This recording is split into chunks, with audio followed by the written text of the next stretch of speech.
नमस्कार, आप देखना शुरू कर चुके हैं वंदे भारत समाचार का आभासीय पटल। मैं हूं आपके साथ दिलीप चौबे। प्रिय दर्शकों, हमारे एक नए एपिसोड शिक्षा बतकही के तहत आज हमारे वंदे भारत समाचार के टीम की उपस्थिति हो चुके हैं द ग्लोरियस एकेडमी। और यहाँ जो हमारे साथ डायरेक्टर सर हैं श्री चंद्रमौली तिवारी सर, तो इनसे हम जान लेंगे यहाँ की शिक्षा पद्धति, यहाँ के अनुशासन और यहाँ पे आपके बच्चों के लिए द ग्लोरियस एकेडमी कितना जरूरी हो जाएगा। बहुत बहुत स्वागत है सर आपका वंदे भारत समाचार में। सर बहुत बहुत आभार। दर्शकों को द ग्लोरियस के बारे में संक्षेप में बताइए। सर द ग्लोरियस, जैसा कि हमारे स्कूल का नाम भी है द ग्लोरियस एकेडमी जी, तो नाम का बहुत बड़ा प्रभाव भी पड़ता है। जी, हमारे जो बाप दादा रहे हैं उनकी सीख रही है। तो जब मैं ऐसा सोच रहा था कि नहीं, इतने सालों का हमको अनुभव है तो कहीं ना कहीं अपने अनुभव को एक सार्थक मोड़ पर लेकर आया जाए। जी, तो इसके लिए हमने अपना स्कूल खोलने का विचार किया। तो सबसे पहले जब किसी भी चीज़ का विचार आता है तो चलो भाई इसका नामकरण हम कैसे करें। जी, तो ऐसे नाम जब रखने की विचार आई तो जी, हम एक दो टीचर, हमारे सहयोगी शिक्षक भी थे, हमारे दो भाई थे और हमारे कुछ मित्रगण थे। तो उसमें दो तीन नामों पे चर्चा चल रही थी जो हम लोगों ने डिसाइड किया हुआ था। जी, तो जिस नाम पे चर्चा चल रही थी उसमें हमारा द ग्लोरियस एकेडमी भी था। तो कहीं ना कहीं हम सभी लोगों का एक सुझाव बना द ग्लोरियस। ये इसका जब हम हिंदी अनुवाद करते हैं तो ग्लोरियस का मतलब सुहावना होता है। तो इन्हीं सब चीज़ों को देखते हुए हमने अपने विद्यालय का नाम द ग्लोरियस एकेडमी रखा। जी, बिल्कुल सर, ये हम चीज़ जानेंगे कि इस स्कूल को शुरू करने के पीछे जो है आपकी प्रेरणा और सोच क्या थी। सर सबसे पहले तो मैं आपको बताना चाहूँ कि मैं इस क्षेत्र में जी, 2008 से ही जुड़ा हूँ। उस समय मेरा ISC चल रहा था। जी, तो कहीं ना कहीं मेरा जो भी कह लीजिए, एक लगाव कह लीजिए, जुड़ाव कह लीजिए इसके प्रति। तो उसी समय हम टीचिंग लाइन से जुड़ गए 2008 से। तो सबसे पहले जब हम अध्यापन का काम शुरू किए तो हम बनारस से शुरू किए। जी, उस समय हम वहाँ से जेट किंग से हम हार्डवेयर और नेटवर्किंग का कोर्स भी कर रहे थे। जी, तो उसमें क्या हो रहा था कि सुबह वो शेड्यूल हम लोग का, शाम का हम लोग का बैच था, 3 घंटे की हम लोग की बैच चलती थी। जी, तो अब हम लोग का सुबह का समय मेरा कहीं ना कहीं यूजलेस जा रहा था। तो हमने सोचा कि अब इसको कैसे यूटिलाइज किया जाए। तो हम लोग जहाँ पे अपने लोकेलिटी में रह रहे थे तो वहाँ पे एक स्कूल था। वहाँ पे उस समय शायद पेपर के माध्यम से एडवर्टाइजमेंट भी निकला हुआ था इंटरव्यू देने का। जी, तो मैं उस समय गया तो संयोग से मैं क्वालिफाई भी कर गया। तो वहाँ से मैंने अपना टीचिंग शुरुआत किया। जी, मैंने वहाँ से शुरुआत किया, फिर मैं दिल्ली चला गया, वहाँ पे मैंने टीचिंग करा, 2 साल वहाँ पे रहा। फिर भभुआ आया और भभुआ के लगभग स्कूलों में मैंने टीचिंग किया हुआ है। फिर हम लोग का दौर शुरू हो गया कोविड का। जी, तो कोविड ने हमको बहुत अच्छा लेसन भी दिया, हमको अपने को सर्वाइव कैसे करना है, अपने जीवन को ढालना कैसे है। जी, तो कोविड में बहुत लोग बेरोजगार हुए। जी, तो उस समय हम लोग का टीचिंग लाइन था। तो कहीं ना कहीं जो प्राइवेट सेक्टर और प्राइवेट स्कूल के टीचर थे, कहीं ना कहीं मेरे ख्याल से वो भी लोग बेरोजगार होना शुरू हुए। जी, क्योंकि शायद हम लोग का जो पेमेंट है, अब सबका सोर्स ऑफ इनकम रुकने लगा। तो उस श्रृंखला में जो जो बंधा हुआ है, जी, कहीं ना कहीं वो सब प्रभावित होने लगा। कोविड का दौर लंबा भी चलने लगा, साल 1.5 साल चला। तो 1.5 साल के बाद जब कोविड ख़त्म हुआ, जब गवर्नमेंट के द्वारा इसको अनलॉक किया गया, तो उस समय मेरे पास कोई काम था नहीं, टीचिंग मेरा छूट ही गया था। तो हम ऐसे थे, मेरे पिताजी थे, हम बैठे हुए थे। तो अचानक मेरे दिमाग में आया कि यार इतने साल से मैं पढ़ा रहा हूँ, जी, अब अपना किया जाए। पहले तो पिताजी का ऐसे मन नहीं बन रहा था, क्योंकि विद्यालय खोलने का मतलब कि जब हम स्टार्टअप करेंगे जी, तो कहीं ना कहीं उसमें हमको पूंजी की जरूरत पड़ेगी। जी, और मोटी पूंजी की जरूरत। जी हाँ, मोटे पूंजी की जरूरत पड़ेगी, क्योंकि आज का विद्यालय खोलना बस खोलना ही नहीं रह जाएगा। क्योंकि कंपटीशन के दौर में कहीं ना कहीं हमको जब मार्केट में सर्वाइव करना है जी, तो वो सारी फैसिलिटी हमको बच्चों को देनी पड़ जाएगी। बिल्कुल। तो कहीं ना कहीं हमारा बैकग्राउंड भी बड़ा सा पूंजीपति वाला है नहीं, किसानी परिवार है, अपना भी है, जी इतिहास ही हमारा किसान का रहा है। तो पिताजी को मना करने का एक ही ध्येय था कि हम इतना पैसा कहाँ से लाएंगे, जी और कोई मकसद नहीं था। कोई भी माता पिता अपने बच्चों के लिए कभी भी बुरा नहीं सोचता है। पिताजी ने बोला कि चलो ठीक है, जब तुम लोग विचार कर लिए हो तो ठीक है, करो। तो 2021 अगस्त में ये अनलॉक किया गया कोविड को गवर्नमेंट के द्वारा। तो उसी समय से हम अपने अभियान पे लग गए। फिर कुछ समय बाद जो भी हम स्कूल को खोलने के लिए जो बेसिक चीज़ें होती हैं उसको हम पूरा किए, और जनवरी 2022 से हमने पूर्ण रूपेण जनवरी से हमने शुरू कर दिया। और मेरा प्रथम स्थापना दिवस शायद हमने 5 फरवरी 2022 को ही अपना सेलिब्रेट भी किया था। उसमें आपकी भी उपस्थिति थी, ठीक है। तो ये चीज था मेरा स्कूल विचार करने का। तो उसके पीछे मेरा एक ही उद्देश्य था, इतने सालों का अनुभव, क्योंकि कहीं ना कहीं इस क्षेत्र को हमने 15 से 16 साल दिया है। बिल्कुल, तो एक अच्छा समय होता जी हाँ, तो उस 16 साल का अनुभव हमको, जब हम अपना स्टार्टअप कर रहे हैं तो वो अनुभव को अब हम कैसे उतारें धरातल पर, वो चीज हमको बहुत काम आया। और न कहीं सीखना हमको उम्र भर है। Education is life long process. बिल्कुल। तो जब तक हम शिक्षा से जुड़े हुए हैं और जब तक हम इस धरातल पर जीवित हैं, हमको नित्य प्रतिदिन कुछ न कुछ सीखना ही सीखना है। बिल्कुल। तो वो सारा अनुभव है। कुछ करता हूँ, कुछ रोज गलतियाँ होती हैं, फिर उसी गलतियों को आकलन करता हूँ कि आगे हम इसको कैसे सुधारें। तो उन्हीं चीज़ों का अनुभव रहा कि हमने द ग्लोरियस एकेडमी भभुआ में ओपन किया। का स्कूल है, बाकी स्कूलों से क्या खास है, कैसे कुछ अलग है? होड़ में रहना है तो कहीं ना कहीं हमको लोगों से अलग करना ही होगा। जी। भीड़ है तो भीड़ में बहुत सारे लोग इकट्ठा होते हैं, तो सबको तो कोई पहचानता नहीं है। मार्केट में सरवाइव करना है तो हमको अलग करना ही होगा। तो हमने शुरू से ही, हमारा सेक्टर रहा था कंप्यूटर का। वो मेरा अभी भी सब्जेक्ट है, जिसमें मैं, बाकी ऐसे तो सब्जेक्ट है, लेकिन कंप्यूटर मेरा सबसे फेवरेट सब्जेक्ट है। और कंप्यूटर टेक्नोलॉजी से ही रिलेटेड होता है। तो जब हमने स्कूल खोला तो टेक्नोलॉजी से रिलेटेड हम बच्चों को क्या दे सकते हैं, क्या बेस्ट कर सकते हैं, हमने इस पर प्रथम विचार किया। ठीक है, कंप्यूटर लैब सब देता है, वो मेरे यहाँ भी कंप्यूटर लैब है, अच्छे तरीके से संचालित होता है। और जितना लेटेस्ट, जो भी टेक्नोलॉजी लेटेस्ट इम्प्रूव कर रही है, जो नया शिक्षा पद्धति के द्वारा जो नया पाठ्यक्रम बच्चों को दिया जा रहा है, अभी हम 2 साल 3 साल से AI बेस्ड चल रहे हैं। चैट GPT का टाइम भी आ गया है। तो हमने कंप्यूटर में नया हमने ऐड किया अपना AI बेस्ड। अभी भी जितनी हमारी बुक चल रही है उसमें मैक्सिमम चैप्टर जो हमारा, आप अभी भी देखिएगा तो उसमें AI से रिलेटेड होगा।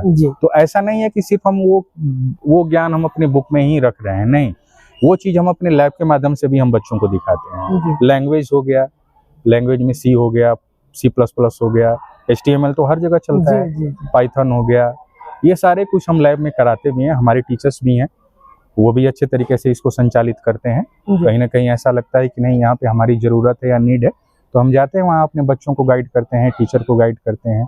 तो एक तो ये हमने किया।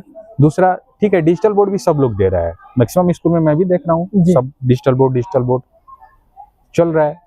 हम भी डिजिटल बोर्ड दिए हुए हैं। वो हमारा डिजिटल बोर्ड अब तक का सबसे latest AI based digital board है। इसको आप अभी भी क्लास में जाके देख सकते हैं। वो डिजिटल बोर्ड में आप जो भी बनाएं, जो भी डायग्राम बनाएंगे, उस डायग्राम को less than 1 second total description आपको दे देगा। आप कोई फिगर भी बना रहे हैं, आप कंप्यूटर का फिगर बना दिए, आप कैसे भी बना दिए पेंसिल से, आपको सीधा भी नहीं बनाने आता है, बस वो उसको रीड करना चाहिए कि ये कंप्यूटर है, या जो यूजर है ये कंप्यूटर का फिगर ड्रा करना चाह रहा है। तो वो टोटल आपका डिस्क्रिप्शन दे देगा, वो आपको डिस्क्राइब भी कर देगा। उसका अगर आपको ऑडियो फॉर्मेट चाहिए, वीडियो फॉर्मेट चाहिए, सब कुछ दे देगा। साइंस में हमको कोई चैप्टर बच्चों को पढ़ानी है, हमको फोटोसिंथेसिस पढ़ानी है, हमको आई के बारे में पढ़ानी है, हार्ट के बारे में पढ़ानी है, हमको मैथ्स में कोई बच्चों को डायग्राम बतानी है, तो वो सारी की सारी चीज़ें हम उन सारे टेक्नोलॉजी की वजह से दे रहे हैं। तो एक तो ये मार्केट में कर रहे हैं। तो पढ़ाई है ना, तो पढ़ाई बहुत सारे सेक्टर में बटा हुआ है। पढ़ाई एक हमारा किताबी ज्ञान हो गया, जी बिल्कुल पढ़ाई हमारा एक खेलकूद का हिस्सा हो गया, बिल्कुल पढ़ाई हमारा एक सांस्कृतिक कार्यक्रम का हिस्सा हो गया। तो ये सारे कहीं ना कहीं सब पढ़ाई के अंग हैं और इन सारे फील्ड में हमारा कैरियर है। हमारा कैरियर स्पोर्ट्स में है, हमारा कैरियर सिंगिंग में है, डांसिंग में है, हमारा कैरियर एजुकेशन में है, हर चीज़ में हमारा कैरियर है। जी तो कहीं ना कहीं हम अपने स्कूल में ये सब कुछ दे रहे हैं हम अपने बच्चों को। हमारे यहाँ 4-4 सेट तबला से लेके, हारमोनियम से लेके, कीपैड से लेके, ऑर्गन से लेके, ये सब कुछ। और ऐसा नहीं है कि बस एक फॉर्मेलिटी पूरी की जा रही है, उसके शिक्षक भी हैं। वो पर्टिकुलर उसके शिक्षक भी हैं। तबले के अलग शिक्षक हो गए, हारमोनियम के अलग शिक्षक हो गए, हमारे जो डांस वाले सर हैं, अभी आपके आने से कुछ देर पहले वो करा ही रहे थे फील्ड में। तो वो सब कुछ है। मतलब जो टीचर जिस विधा में पारंगत हैं वो उनको जिम्मेदारी दी गई है और मेरे ख्याल से देनी भी चाहिए। हमको कंप्यूटर का जिम्मेदारी है, कोई हमको मैथ्स दे दिया तो कहीं ना कहीं जो हमारा बेस्ट है वो हम नहीं कर पाएंगे। बिल्कुल। तो मेरे हिसाब से ये मैं कर रहा हूँ अपने हिसाब से।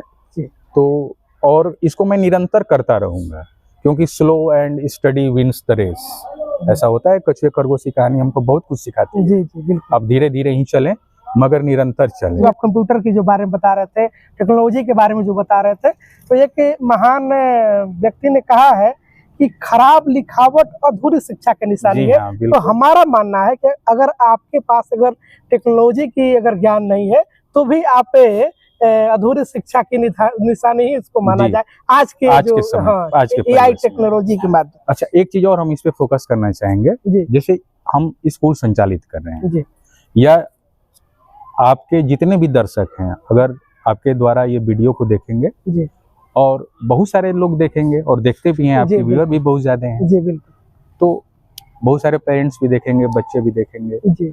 तो हमारा पेरेंट्स से एक ही रिक्वेस्ट है कि आप अपने बच्चों के कम्युनिकेशन और राइटिंग स्किल, इस 2 चीज पे जरूर फोकस करिए क्योंकि हमारा जो लोकेलिटी है जी, तो कहीं ना कहीं हम इसमें पीछे हो जाते हैं।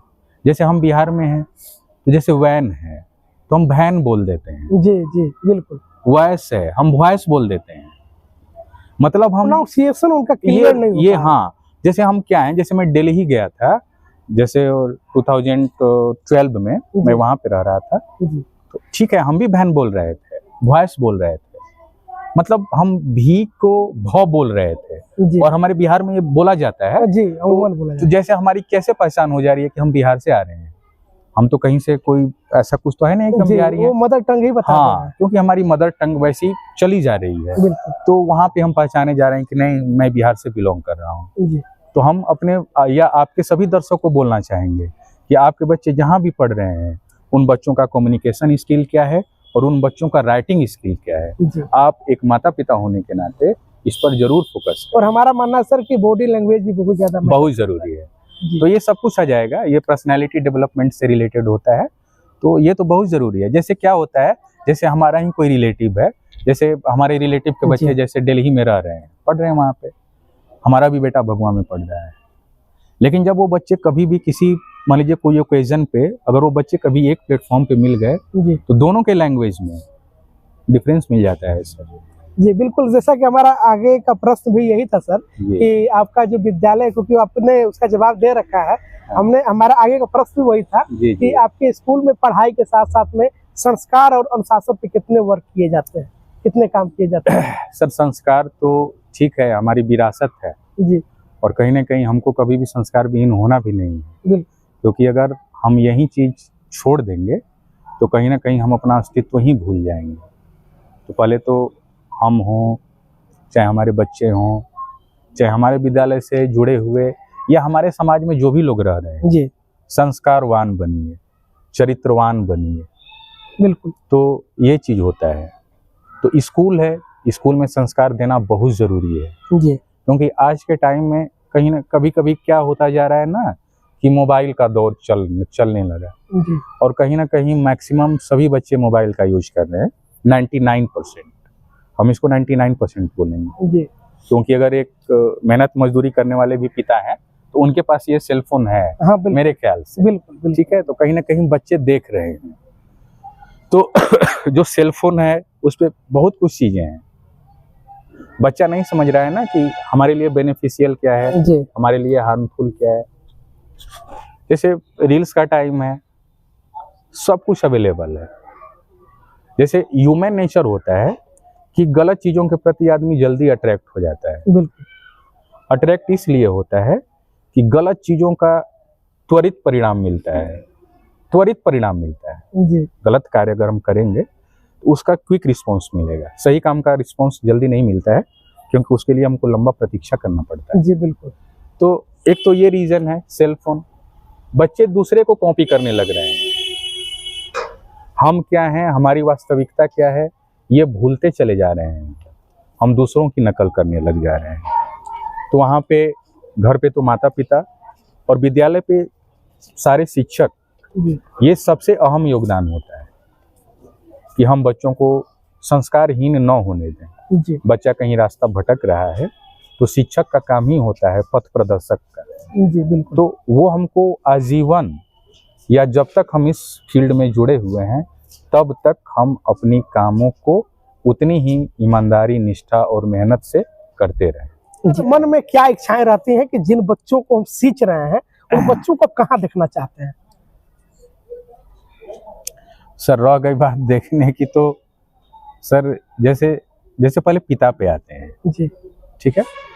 जैसे माता पिता होते हैं तो जैसे माता जी होती हैं जी तो माता जी की वही सोच होती हैं कि जहाँ तक मैं देख रही हूँ वहाँ तक हमारे बच्चे या बच्चियाँ भी देखें। जी लेकिन जो पिता होता है, पिता की वो सोच होती है कि जहाँ तक हम नहीं देख रहे हैं वहाँ तक मेरा बेटा देखे। वाह। ठीक है। जी तो ये सोच हमारी भी है और ये सोच हमारे शिक्षक की भी है। ठीक है। आज हमने बहुत जैसे हमारा जो एकेडमिक क्वालिफिकेशन रहा तो बहुत बड़ा रहा। अभी हम कंटिन्यू भी उसके किए हुए हैं। जी तो हमने ग्रेजुएशन करा, एमए करा, अभी पीएचडी हम कर भी रहे हैं। कंप्यूटर में हमने बहुत कोर्स किया हुआ है। जी ठीक है। हमको हमारी जो मंजिल थी एकेडमिक लाइफ में, जी या हमने जो अपने लाइफ में जो हम गोल डिसाइड किए थे कि नहीं हमको फ्यूचर में ये काम करना है, ठीक है, हम वो चीज़ नहीं कर पाए। जी कहीं ना कहीं हमारे में कमी रही जी होगी। बिल्कुल।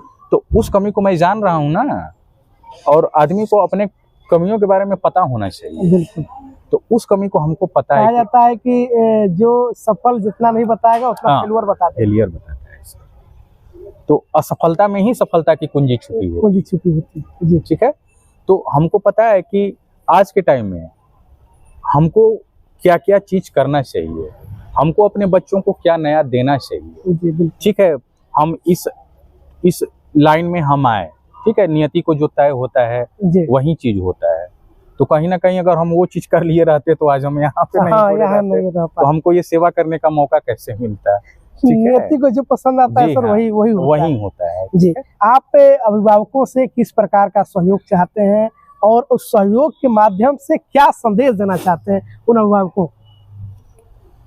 सर जितने भी हमारे अभिभावक हैं, चाहे वो हमारे विद्यालय से जुड़े हों चाहे किसी वो अन्य विद्यालय से जुड़े हों, जितना अहम योगदान विद्यालय और शिक्षक का होता है जी उतना ही अहम योगदान अभिभावक का भी होता है। बिल्कुल। आज के परिवेश में मैं ये देख रहा हूँ कि मैक्सिमम पेरेंट्स बस एडमिशन करा दिए। जी ऐसा लग रहा है कि चलो हम कहीं एडमिशन करा दिए, वहाँ से हमारी जिम्मेदारी पूरी हाँ जिम्मेदारी से निवृत्त हो गए। निवृत्त हो गई। तो मेरे ख्याल से तो किसी भी पेरेंट्स की ऐसी सोच नहीं होनी चाहिए। बिल्कुल। अगर हम एक माता पिता हैं और हम कहीं भी अपने बच्चों को पढ़ा रहे हैं जी तो एक माता पिता होने के नाते हमें अपने बच्चों को प्रतिदिन समय देना ही देना है।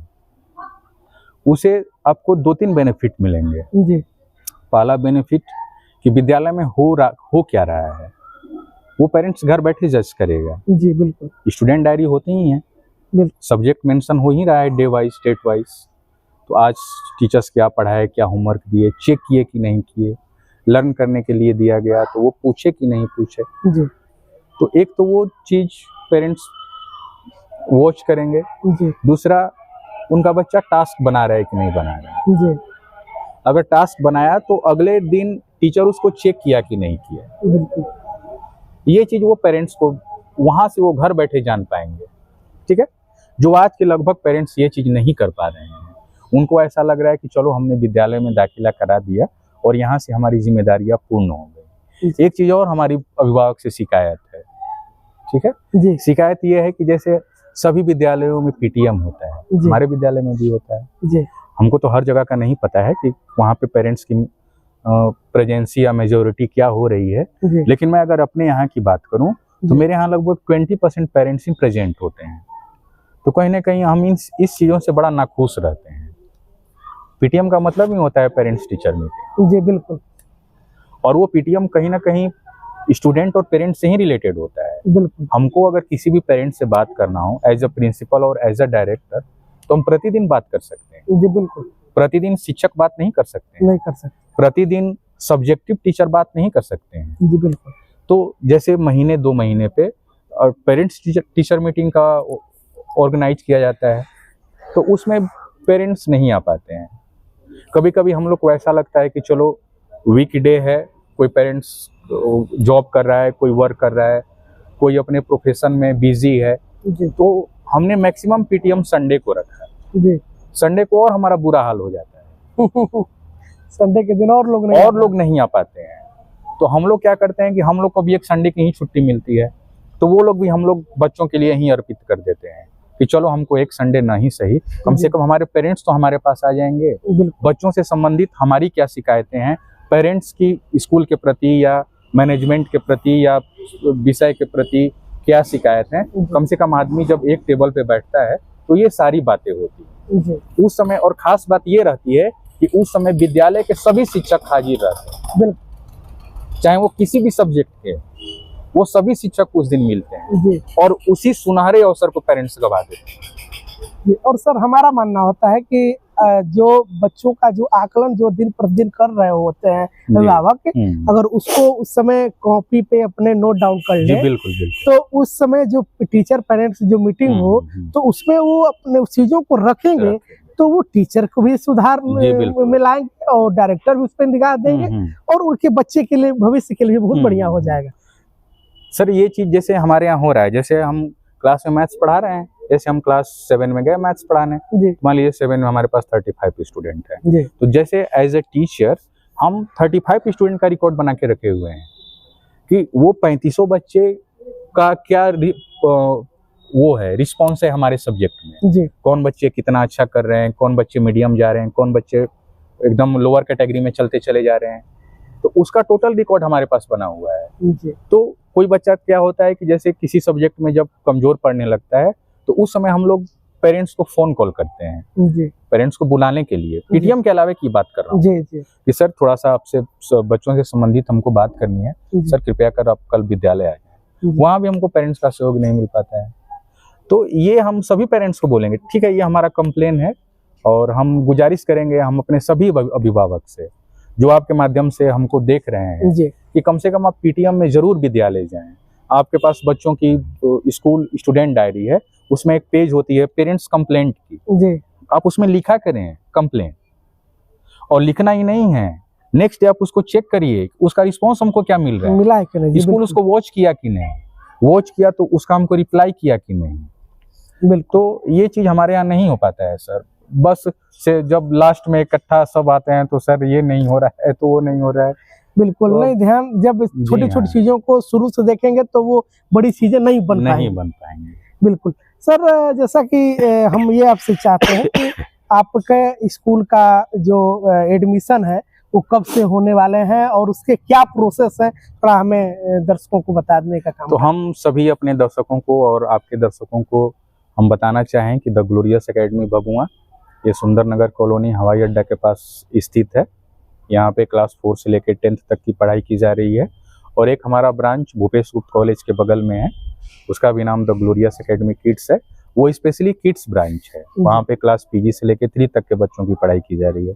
तो हमने क्या किया कि इस दोनों ब्रांच को अलग कर दिया, क्योंकि हमको अलग करना ही था। हमने शुरुआती दौर में भी आपसे जिक्र किया, ठीक है। तो अभी एडमिशन ओपन हो चुका है, तो एडमिशन हमने फ्री रखा हुआ है, और ये आज हम कोई नया नहीं कर रहे हैं, हमने हर सेशन में एडमिशन फ्री रखा है। शुरुआती से लेके आज तक हमने जितना भी एडमिशन करा सब हमने फ्री ऑफ कॉस्ट करा, 2 सेशन में हमने क्या किया था कि बच्चों को फ्री ऑफ कॉस्ट हमने यूनिफॉर्म भी दिया था विद्यालय की तरफ से। जी वो इस बार फिर हमने कंटिन्यू कर दिया है। इन आफ्टर सरस्वती पूजा जितने भी पेरेंट्स एडमिशन कराते हैं जी तो उनका एडमिशन चार्ज एकदम मिनिमम है, हमको लगता है कि शायद 400 या 500 रुपये है, और उस एडमिशन चार्ज को पे करना होगा, और उसमें यूनिफॉर्म भी बच्चों को दिया जाता है जी और वो दिया भी जा रहा है।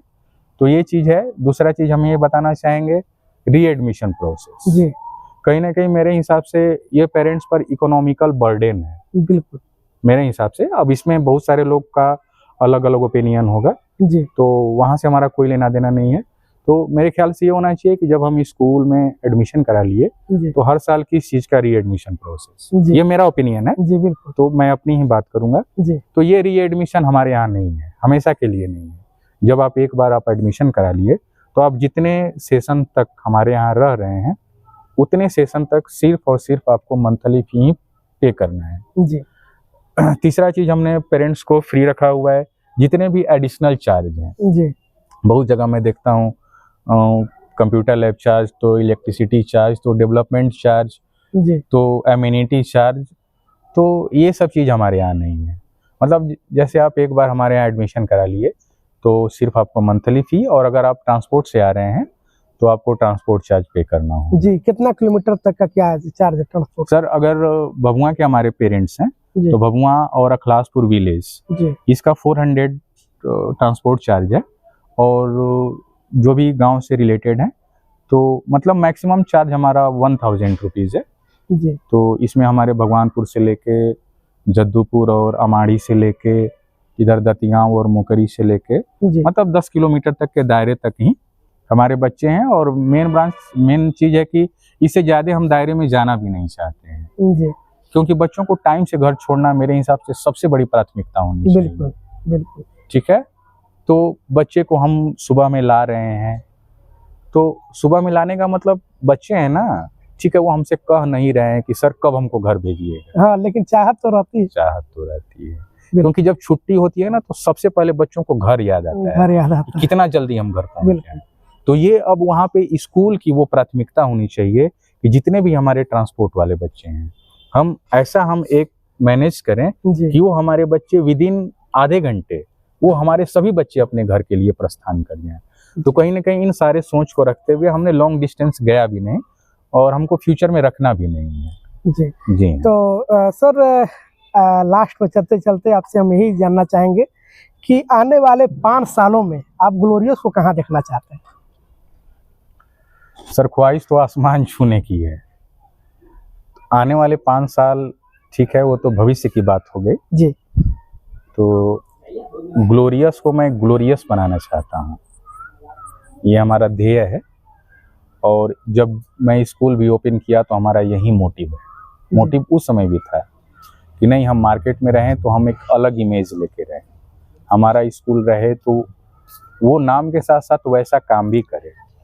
तो फ्यूचर का जो हमारा सोच है वो बहुत ऊंचा है और है, बहुत ऊंची सोच है। अब देखा जाएगा कहाँ तक हम जाते हैं। क्या नई ब्रांच, नई सुविधा, नई चीज़ों को भी जोड़ने का प्रयास है आप? सर ये तो करना ही पड़ेगा हमको, जब इस फील्ड में रहना है जी तो हमको नया करना ही पड़ेगा। अगर हमको सरवाइव करना है, अगर हमको इस होड़ में रहना है और अगर हमको टॉप पे रहना है, सर हमको तो सबसे अलग करना ही पड़ेगा। और वो चीज़ मैं कर भी रहा हूँ और ये मेरी प्रक्रिया हमेशा जारी रहेगी। जी सर, अपना कीमती समय देने के लिए बहुत बहुत धन्यवाद। दर्शकों, हमारे साथ ग्लोरियस एकेडमी के डायरेक्टर चंद्रमौली सर थे और इनसे हमें लगता है कि जो जानकारी है आपको पूरी हो गई होगी। और बाकी विशेष आपको जो जानकारी लेना है आप यहाँ रिसेप्शन पे आए, रिसेप्शन पे आपको इससे भी और भी जो भी जानकारी होगी पूर्णतः देने का काम लोग करेंगे। जी बिल्कुल। तो सर आपका कीमती समय देने के लिए बहुत बहुत धन्यवाद और वंदे भारत की पूरी टीम को धन्यवाद।